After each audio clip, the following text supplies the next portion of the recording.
Oh, Malik Moore and everyone else. There's one other book that I did forget to mention that I did not find until I was really focused on understanding race of humans. And it's not the only book on this topic, but it is one that was specifically, well, driven by an African American. So it gives a slightly different perspective than the books written by a Caucasian American or a Caucasian in general. And the name of that book is Black Skin. And the author, the first author is Montagna, who is an Italian dermatologist. The African American guy, I think he worked in New York. I don't know his name off the top of my head, but it's very insightful too. And they definitely piece together some of the evolutionary basis of race, going right back to our ape ancestral beginnings, or ancestry rather, and piecing together kind of monkeys with different skin types, and gorillas, bonobos, chimpanzees, orangutans, and doing some kind of comparison to humans, and specifically looking at skin. Actually, there is one other woman who she didn't take it this far, and she actually seems to reduce the concept of race to being a social concept, whereas I know it's a biological and genetic concept, and that there are evolutionary bases to race, specifically due to different migration patterns, different nutrition, different climates, different exposure to sun. As a result of those different exposures to climate, specifically being a cold climate, being a hot versus being a hot climate, there were differences in intelligence that formed. And that's evident by differences in brain size, skeletal differences, locomotive differences amongst the races, and in other ways too, not just differences in color of skin. But anyway, to get back to the point, the woman who seemed to be against it, but the book that I definitely read and was interesting, I definitely learned some things from it, although I still don't agree with her about race only being a social concept, is Nina Jablonski's Skin, A Natural History of Skin, something like that. But that's a relatively easier read compared to even, I would say, Black Skin, or, some of maybe Charles Darwin's stuff, or maybe even Carlton Stevens Coons and some of the other evolutionary biologists who definitely are race realists and definitely know that race is real. It's a result of evolution and many other factors that are already listed. And yes, it's heightened by social factors and economic factors, but without a doubt, the intelligence and cognitive factors are real. I mean, I have very straightforward explanations, and these are things that I've definitely written about, and I can definitely talk about, at any point in time with anybody. But it's definitely real. It's not fake. There are biases, yeah. Some people take it to extreme, where they'll compare, say, blacks only to gorillas. Definitely a black is probably more intelligent than a gorilla.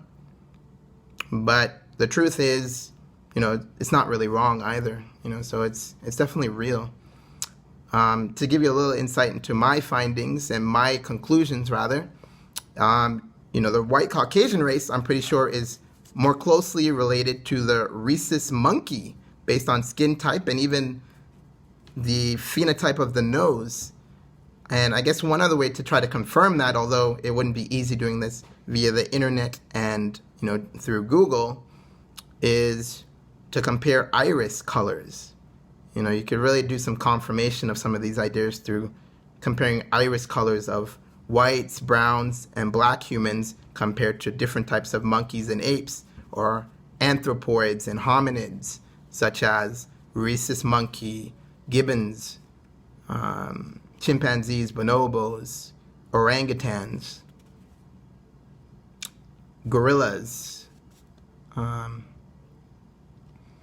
then also even piecing together the information that we can glean from the skeletal remains of other hominins. And I've actually written some papers on this. One is definitely on ResearchGate. Although ResearchGate kicked me out of that community because one of my books has the word nigger in it.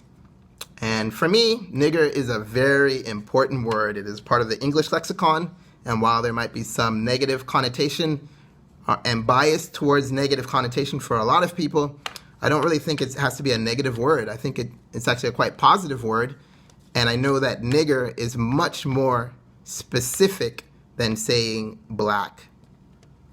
And that's one of the reasons why I like the word nigger. And I know that's not changing for me. But having said that, my main point was just to also expose you all to the book Black Skin by Montagna, which is an excellent book, and it's written really by 3 dermatologists. I think it's 1 Italian, it's definitely 1 African American, and I think the other one might have also been a second Italian. I don't recall that other person's name at this point, since it didn't really process that highly in my brain. All right, well, if you guys have any questions, just contact me. Definitely like my videos, subscribe. If you like this content, subscribe. If you don't mind, subscribe. If you could care less, subscribe if you just want to subscribe. But and yeah, please do view my videos. I have about 80 vlogs up now. I also have my books on Amazon if you really want to get into this information in a lot more detail and depth. And regarding some of this, there are some other people on YouTube, particularly one guy with race is Masa Man, and then there's this other guy who, does some videos too, but I don't recall his name at this point either.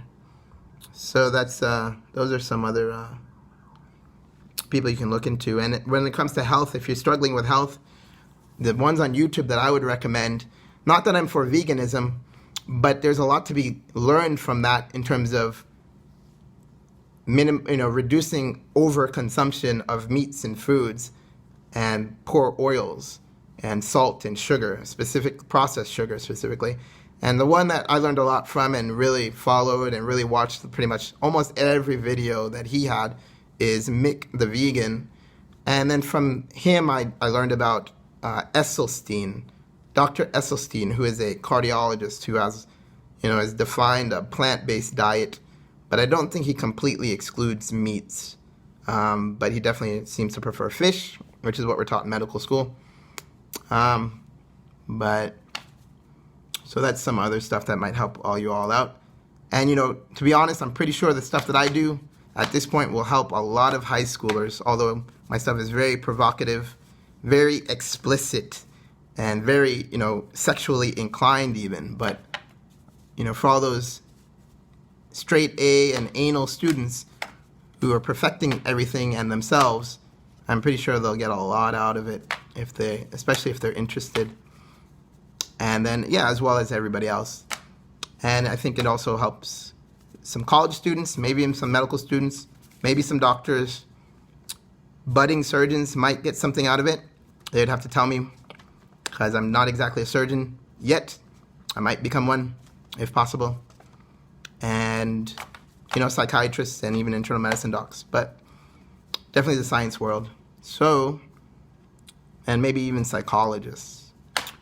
So yeah, definitely like, subscribe, view my videos, leave some comments, connect with me directly, call me if you want to, and I'll keep making some content, because I definitely have some other things that I'd like to document and share and put on YouTube.